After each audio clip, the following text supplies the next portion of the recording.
매일 성경 큐티 힌트 2025년 11월 9일 에스라 7장 1절에서 10절까지 말씀.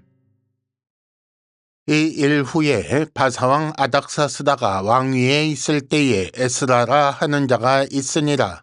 그는 스라야의 아들이요 아사랴의 손자요 hil기야의 증손이요 살롬의 현손이요 사독의 5대 손이요 아히두베의 6대 손이요 아마랴의 7대 손이요 아사랴의 8대 손이요 무라요의 9대 손이요 스라히야의 10대 손이요 우시엘의 11대 손이요 붓게의 12대 손이요 아비수아의 13대 손이요 비느하스의 14대 손이요 엘르아살의 15대 손이요 대제사장 아론의 16대 손이라.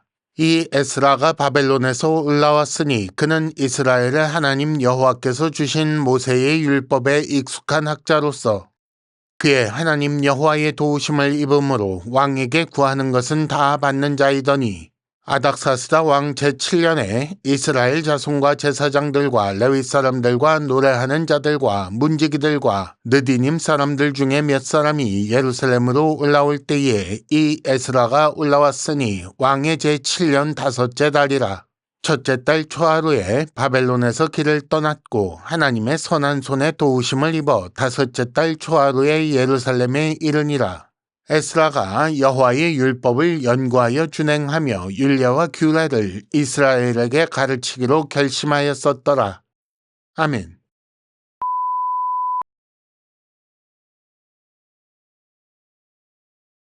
(1단계) 본문의 구조와 내용을 간단하게 정리하기. 오늘 말씀은 에스라가 바벨론에서 올라와 예루살렘에 도착하였다라는 내용입니다. 먼저 1절에서 5절까지 길게 에스라에 대해 소개하고 있습니다. 여기서 손자 혹은 몇 대 손 이렇게 번역한 말들은 모두 히브리어로 아들이라는 뜻을 가진 벤이라는 단어입니다. 그러므로 직역하자면 아론의 아들인 엘르아살의 아들인 누구 해서 에스라까지 이어지는 것입니다. 그리고 또 한 가지 생각할 것은 여기 나오는 아들이라는 뜻의 벤이라는 단어는 우리말로는 아들뿐 아니라 후손 전체를 말하는 것이 됩니다. 그러니 중간에 몇 대를 건너뛰어도 아들이라고 할 수 있게 됩니다. 이어지는 6절에서 9절까지는 에스라가 바벨론에서 예루살렘으로 올라왔다라는 말씀이 기록되어 있고 마지막 10절에는 그 에스라가 율법을 연구하여 가르치기로 결심하였다라는 말씀이 나옵니다.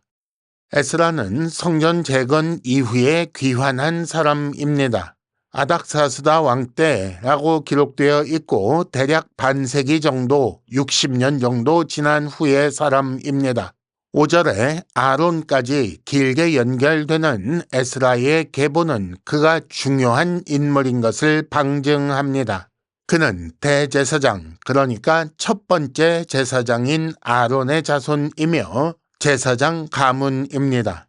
또 에스라는 여호와께서 주신 모세의 율법에 익숙한 학자이며 여호와의 도우심을 입어 왕에게 구하는 것은 다 받는 자로서 바벨론에서 올라온 자라고 되어 있습니다. 여기서 우리는 왜 바사가 아니라 바벨론인가 라는 것을 생각하면서 읽어야 합니다. 에스라는 아닥사스다 왕 7년 1월 1일에 출발하여 5월 1일에 도착합니다. 그리고 이것이 하나님의 선한 손에 도우심을 입었기 때문이라고 나오지요. 하나님께서 도우셔서 새 출발이 가능했던 것입니다. 에스라가 결심한 것은 율법을 연구하고 준행하며 가르치는 것입니다. 이 세 가지가 아주 중요한 단어라는 것을 기억하시기 바랍니다. 2단계 본문의 핵심 메시지 읽어내기. 레위기 10장 11절에 의하면 제사장의 주요 직무 중 하나는 율법을 교육하는 것입니다. 따라서 에스라가 첫 제사장인 아론의 자손이라는 사실, 그리고 여호와께서 주신 모세 율법에 익숙한 학자라는 것, 또 율법 연구와 준행과 가르침을 결심한 것은 아주 중요한 소개가 됩니다. 성전 재건을 위해 돌아온 세대가 결국 성전 재건은 마쳤지만 그러나 성전 건물이 아니라 하나님의 율법을 따라 사는 삶이 중요한 것 아니겠습니까?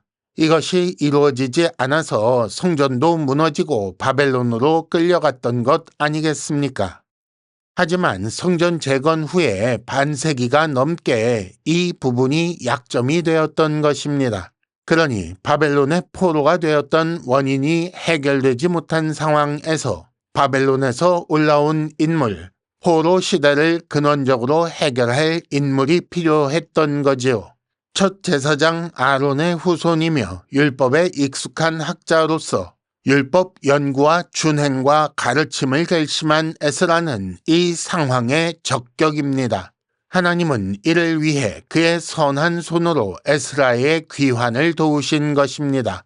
하나님은 먼저 성전 예배를 회복할 수 있도록 하신 후에 하나님의 율법을 따라 사는 삶을 회복할 수 있도록 율법 연구, 준행, 가르침의 적격인 에스라를 돌아오게 하신 것입니다.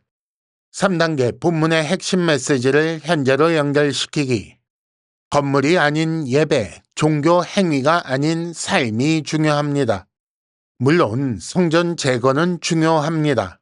하지만 이는 성전에서 드려지는 예배를 위한 것이지요. 당연히 성전 예배는 중요합니다. 하지만 이는 일상이 하나님 안에 있게 하기 위해서입니다. 따라서 제사장에게 일상을 위한 율법을 가르치는 일도 맡겨졌던 것입니다. 예배당 건물보다 거기서 드려지는 예배가 훨씬 중요하고 모여서 드리는 예배만큼 어쩌면 그보다 더 일상의 삶이 예배가 되게 하는 것이 중요합니다. 하나님은 적절한 때에 적절한 사람을 쓰십니다. 에스라 당시에 유다 공동체에 가장 필요한 모든 조건을 갖춘 자를 하나님께서 그의 선한 손으로 도우셔서 예루살렘에 돌려보내십니다. 이렇게 하셨던 하나님은 지금도 교회 공동체에 가장 필요한 사람을 보내주십니다. 그러니 공동체 구성원은 서로를 이런 존재로 인정하고 대해야 하지요. 또한 하나님께서 공동체를 위해 자신에게 맡기신 것이 무엇인지, 다른 사람의 유익을 위해 내가 할 일이 무엇인지 생각해야 합니다. 큐티 힌트, 하나님의 말씀을 연구하고 준행하며 가르치는 교회가 됩시다. 이상으로 2025년 11월 9일 매일 성경 큐티 힌트를 마칩니다. 여러분 큐티를 통해 은혜 많이 받으시기를 바랍니다.